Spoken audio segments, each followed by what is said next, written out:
मतलब ये पंडाल ये खाली नहीं रहना चाहिए। उसका सबसे बड़ा एक उदाहरण है, वो तो कुछ भी नहीं था। अनिल साहब जब हमने शेरपुर में किया था तो हमने पंडाल खाली नहीं होने दिया था। अनिल साहब बड़ी जिम्मेदारी से वहाँ जिम्मेदारी निभाई। तो इस पंडाल को खाली मत होने दो और मिलके एकजुट होके इस लड़ाई को लड़ो। ये हमारी एक ऐसी लड़ाई नहीं है कि किसी एक समाज की, सब समाज के साथ होता है, लेकिन हमारे समाज को ज़्यादा टारगेट किया जाता है। आदमी को जिंदा जला देना, इससे बुरा कुछ हो सकता है? मैं तो नहीं मानता कि और इससे बुरा भी कुछ है। अगर अभी भी हमारी आँख नहीं खुलेगी तो मैं ना चाहूँ कि यदि खुलेंगी, या से बुरा हमारे साथ कुछ ना हो। तो मेरी भी यही गुजारिश है आपको कि आप मजबूती से खड़े रहो और यह लड़ाई है संवैधानिक तरीका से लड़ो और इंशाल्लाह आपकी जीत होगी। आप मजबूती से लड़ो यार। और मेरे परिवार हम सब आपके साथ खड़े हैं पूरी तरह। इसमें कोई राजनीति नहीं है, कोई कुछ नहीं है। हम खड़े हैं आपके साथ मजबूती से, पहले भी खड़े हैं, अभी खड़े हैं, आगे भी खड़े रहेंगे इंशाल्लाह। मैं चाहता हूँ सभी ऐसे खड़े रहें तो इंशाल्लाह हमको जीत मिलेगी। आप मजबूती से रहो, इंशाल्लाह जीत मिलेगी। और यहाँ में एकता बनाई रखो। कोई कहा कह रहा हो वासु मतलब ना है, हम अपनी हक की लड़ाई लड़ रहे हैं, या लड़ता रहेगा या कहा के हमें से कोई ना छीन सके। बस याद रखो अपने, और इंशाल्लाह जीत मिलेगी। मीडिया के माध्यम से अक्सर बेशतर खबर चलाई जा रही है कि जो धरना है उसमें भड़काऊ चीज़ें हो रही हैं। ये धरना भड़काऊ के लिए नहीं है, ये धरना है जो न्याय के लिए है, ये अन्याय के लिए नहीं है। क्योंकि बाज़ लोग ये खबर चला रहे हैं कि नहीं उसमें कोई भी नहीं है, पूरा गांव साथ में है, ये गांव खड़ा है और आप लोग घर पे भी गए हैं, बहन भाई पूरा परिवार साथ में है। झूठी अफवाहें चलाने वालों से कहना चाहता हूँ, ये गंदी साजिश है। ये तुम्हारी जो नाकामी के सबब तुम दिखलाने की कोशिश कर रहे हो, इंशाल्लाह ये दिन नहीं देखेंगे हम। अब अपने रुख की तरफ चल पड़े हैं, अपने हक की तरफ चल पड़े हैं। इंशाल्लाह हक को लेकर ही दम लेंगे इंशाल्लाह। मैं बातचीत करूंगा जावेद भाई से। आपका क्या कुछ कहना है जनाब? मेरा यही कहना है कि जो न्याय मिलना चाहिए वो न्याय कीजिए हमारे साथ में। और जिस तरीके से भाइयों की हत्या की गई है वो बहुत ही निंदनीय घटना है, उसके बारे में कोई शब्द नहीं निकल सकता। क्योंकि तमाम दुनिया के अंदर शायद ये पहली घटना हुई होगी जो सीट बेल्ट लगा के निर्दोष आदमियों को जिंदा जला दिया जाता है और फिर उनके साथ में नाइंसाफ़ी की जाती है। तो मेरा कहना यही है कि हमें इंसाफ दो, इंसाफ के लिए हम यहाँ बैठे हैं और हमें दबाने की कोशिश न की जाए। क्योंकि अगर हमारे साथ में कुछ होता है, मैं मोहम्मद जाबिर, सीए मुख्तार साहब और चांद भाई, रईस मांदौर जी और जितने भी साथी हैं, मास्टर रिजवान साहब और जितनी भी टीम है हमारी, वसीम भाई इंजीनियर मेव, अगर कोई भी घटना होती है तो पुलिस प्रशासन जिम्मेदार है और लोकल लोग जिम्मेदार होंगे उनके।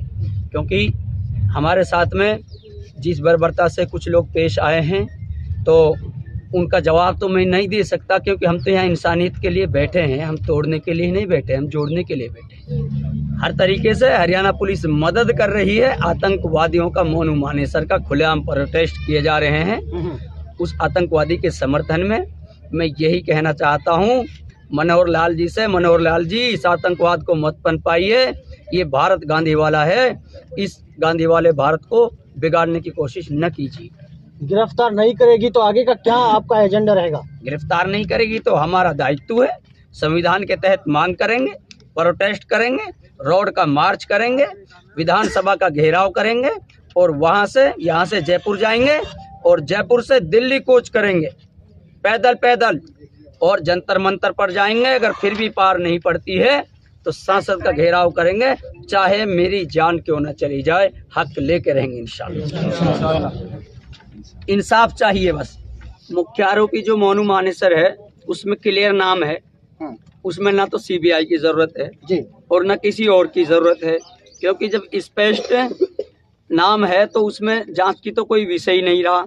अब उसके पक्ष में लोग खुलेआम रोड पे उतर रहे हैं और धरना दे रहे हैं, कह रहे हैं कि हम मारेंगे और मरेंगे, अपने बच्चे को गिरफ्तार नहीं होने देंगे, हम खुलेआम मारेंगे।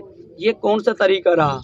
क्योंकि मैं इस इंसाफ के लिए ही इस काफ़ी को लेके बैठा हूँ। श्रीमान गहलोत जी आए, जिस तरीके से श्रीमान जी ने कन्हैया के बच्चों को साइन करके दे दिया, वहाँ सारा सिस्टम, तो इसीलिए कोरे पन्ने को लेके बैठा हूँ। श्रीमान जी यहाँ भी दस्तखत कर दीजिए कि आपको मैं लिख के देता हूँ, तब तक मुलजिम अरेस्ट हो जाएंगे और ये सारा मामला आपको तय कर दिया जाए। जी, आप क्या कहना है? मैं ये कहना चाहता हूँ हमारी सरकार से, उदयपुर भी राजस्थान में है, कामा भी राजस्थान में है। उदयपुर तो सीएम साहब, पायलट साहब, बाकी हमारे आले मंत्री कमान सब पहुंच जाते हैं। जब हमारे भाई को जिंदा जलाकर मार दिया जाता है तो यहाँ पे वो क्यों नहीं आते? उनको तो मुजरिमों को 2 घंटे में फ्लाइट से जाके दुबई अरेस्ट कर लिया जाता है। बात मुआवजे की नहीं है, उनको 2 घंटे में दोनों बेटों को सरकारी नौकरी दी जाती है। हमारे यहाँ अशोक गहलोत आने को भी तैयार नहीं। हमारे जिम्मेदार जो है जाते हैं, वहाँ उनको लॉलीपॉप दे दी जाती है। क्या हम कांग्रेस के नहीं है क्या? क्या हमारे एमएल आती है यहाँ पे, वहाँ लॉलीपॉप दे के चली जाती है? हम चाहते हैं मोनू मार जो भी है, इन्होंने जितने काम किया है, इंसानियत जिंदा सरसार किया, इनको फांसी हो सजा।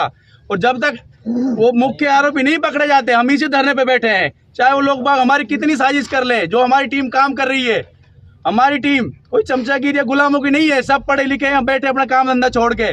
अगर सरकार हमारी बात नहीं सुनती है, हम उस लाशों को उखाड़ के संसद तक ले जाएंगे, जयपुर ले जाएंगे। और इन नेता जो दलाल नेता है हमारी कौम के, जो हमारे नहीं है, हम उनको जवाब देंगे। जनता 6-7 महीने बाद चुनाव आ रहे हैं, इनको जूतों से नहीं पीटा जाए तो हमारा नाम बदल देना। जो ये कर हमें टॉर्चर कर रहे प्रशासन, हम कोई मुजरिम नहीं है, हम पढ़े लिखे देश के नागरिक है, जिम्मेदार नागरिक है। जो ये दलाल, जो ये माहौल बना रखा है इन्होंने गंदा, इसका पर्दाफाश जल्दी करने वाले हम अगर सरकार नहीं सुनेगी, इस लाशों को लेके जयपुर विधानसभा में रखेंगे। जब तक सरकार हमारी मांग नहीं सुनती, हम ये भूखे हड़ताल अब यहीं बैठे रहेंगे, यहीं सो रहे हैं। सर, इस जघन्य हत्याकांड पर मेरा कहना ये है, मैं पेशे से चार्टर्ड अकाउंटेंट हूँ, सीए हूँ और अपना काम करता हूँ, नौकरी करता हूँ गुड़गांव में, फिरोजपुर झिरका में ऑफिस है मेरा। मैंने जब ये सुना तो इस परिवार से मिलने के लिए मैं उधर से चला, और 5 या 6 दिन जितने दिन भी हुए हैं, मैंने जब इनके बच्चों को बिलबिलाते हुए देखा और जब इन औरतों का रोना देखा तो मुझे बहुत तकलीफ़ हुई। और उस तकलीफ़ ने मुझे कहा कि मैं उधर, मेरा ऑफिस भी पूरी ज़िंदगी भर रहेगा, मैं गुड़गांव में रहता हूँ, तो मुझे इस तरह की चीज़ों को देखकर, क्योंकि मेरा नाम भी मुख्तार अहमद है, जी, मेरा नाम भी मुख्तार खान है। जब मैं गुड़गांव में रहता हूँ, जब मैं यहाँ से निकल के जाता हूँ तो डर लगता है, नाम बताते हुए डर महसूस होता है। और ये डर सरकारें अपनी राजनीतियों के चक्कर में बाकायदा राजनीतिक संरक्षण में ऐसे लोगों को पनपा रही हैं जो एक समुदाय विशेष को डराकर और इस देश का माहौल ख़राब करना चाहते हैं। जबकि ये देश गांधी और मौलाना आज़ाद का देश है, ये ऐसे लोगों का देश है जिनको दुनिया पढ़ती है, पढ़े लिखे लोग जानते हैं। ये ऐसा देश है जिसके लोग पूरी दुनिया में पढ़े जाते हैं। गांधी को शांति का दूत कहा जाता है पूरी दुनिया में, वो इस देश का है। और इस देश को बनाने वाले वो लोग हैं, मौलाना आज़ाद जैसे लोग, महात्मा गांधी जैसे लोग। मेरे जैसा आदमी क्यों यहाँ बैठा है जाबिर भाई के साथ, रईस भाई के साथ, इन सब साथियों के साथ हम क्यों बैठे हैं, मैं क्यों बैठा हूँ, वो ये है कि मैं जब गुड़गांव जाऊँ तो मुझे डर महसूस नहीं हो। ये मुल्क, और बहुत थोड़े लोग हैं, मैं बहुत जिम्मेदारी के साथ कह रहा हूँ, ये बहुत चंद लोग हैं जो ये सब कर रहे हैं, ये नफ़रत का जो बाजार सजा रहे हैं, बहुत थोड़े लोग हैं। हिंदुस्तान का आम जो इंसान है, मेरे कितने सारे दोस्त हैं, मेरे कितने सारे, क्योंकि मेरा काम उस तरह का है, तो मेरे पास तो सभी धर्मों के, सारे मजहबों के लोग हैं जो मेरे पास काम के लिए आते हैं। वो लोग ऐसे नहीं है, वो बहुत मोहब्बत, मैं कहता हूँ मुख्तियार से कितनी मोहब्बत करते हैं वो, मैं जानता हूँ इस बात को।